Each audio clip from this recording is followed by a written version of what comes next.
Right, today I'm going to go into Mindtap and show you how to use your book while taking a quiz. I think one of the questions that I've had a lot is, I really wish I had a paper book. And there's a way to do this without using your paper book.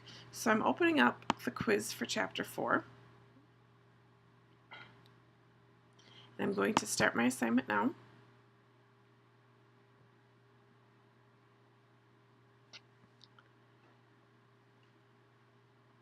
And I have lost. I lost my stuff on the side.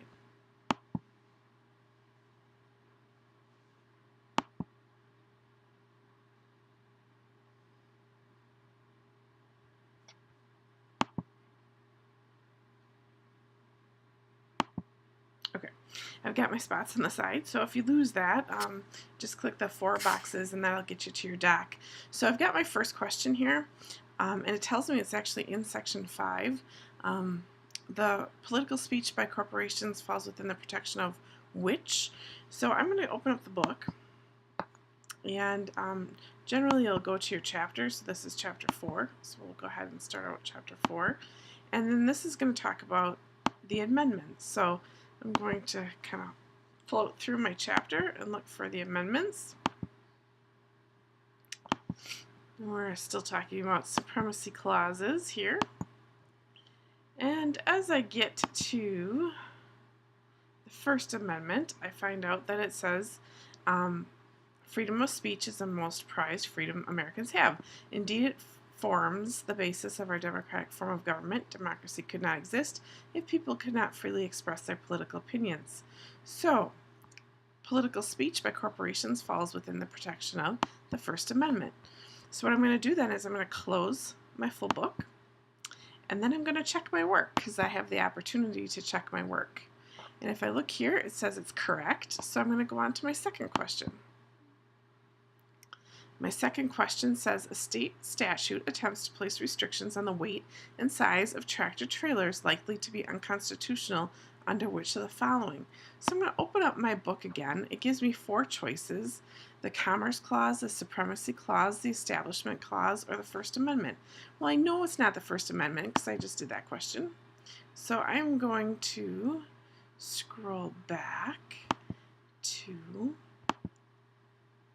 the Supremacy Clause. So the Supremacy Clause talks about the ordering of state and federal relationships, and when there's a direct conflict between a federal law and a state law, the state law is rendered invalid. So that's not really what that's talking about, weight and size restrictions of trailers.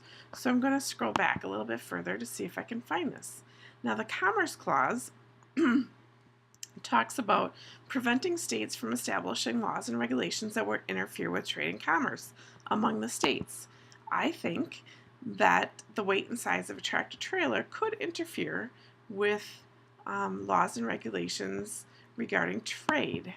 So I'm going to go ahead and try the Commerce Clause.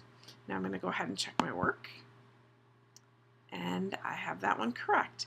You can continue to go back and forth between your book and the questions for each one. So this is talking about a law covering the regulation of oil and drilling on public lands, and they want to know which one is going to take precedence. Well, I know the Supremacy Clause talks about the precedence and orders of laws. So I'm going to scroll down, and it says Congress enacts a law that imposes certain rules for labeling, packaging of pesticides. Later, a state legislature enacts a law that prescribes different requirements.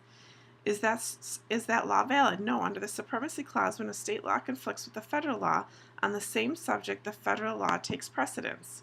So let's read the whole question. Congress enacts a law covering the regulation of oil and gas. If a state enacts a law that directly conflicts with the federal law would take precedence. Not sure I need to check my work, but I'll do that anyway. And sure enough, that's correct. So we're going to go ahead and get a perfect score on this by using the book and the questions here. So this is talking about the preemption clause. I think I was just on that preemption clause. Yep. So that occurs when Congress chooses to act exclusively in a concurrent area in the circumstance a federal statute or regulation would take precedence over conflicting state or law regulation, and that's the idea of preemption. So the preemption clause states that Congress can regulate any non-commerce activity or commercial activity. We're not talking about commerce, so I don't think that's either one of those. The third one is the U.S. Constitution is the supreme law of the land. That's kind of what it's talking about. Or federal laws take priority over state laws. So I think it's going to be one of these, right? But I think that it's mostly talking about the federal law taking precedence over state laws. So let's try that one. We'll go ahead and check my work. Now, if I were to get this wrong, and I checked my work and I narrowed it down to 2, I could change this and submit the other one. So our last question then in Chapter 4, one of the 3 branches of the federal government provided by the Constitution, the branch that has the power to hold actions of the other 2 branches unconstitutional. Well, this one I kind of know, well, and I should, but when we look at the different branches of the government, we know that the executive branch has veto powers. Actually, over here.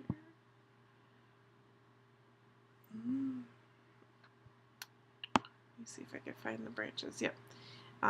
So the executive branch is responsible for foreign affairs. The legislative branch can enact a law, but the executive branch has constitutional authority over it. Let's see what else we have here. I think it's earlier yet.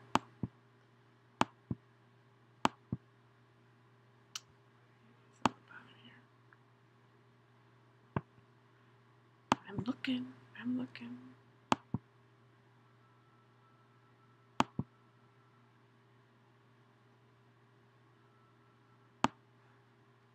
So that gives me, the judicial branch has the power to hold actions of the other 2 branches unconstitutional. So it's under example 4.3. So I was able to find that. So I'm going to go ahead and select the judicial branch. I'm going to close my book. And I'm going to check my work, even though I know it's correct. And then I'm going to go ahead and submit assignment for grading. So that's how you use your book and the quiz together without having to print your entire book, which is certainly an option for you. I hope that helped.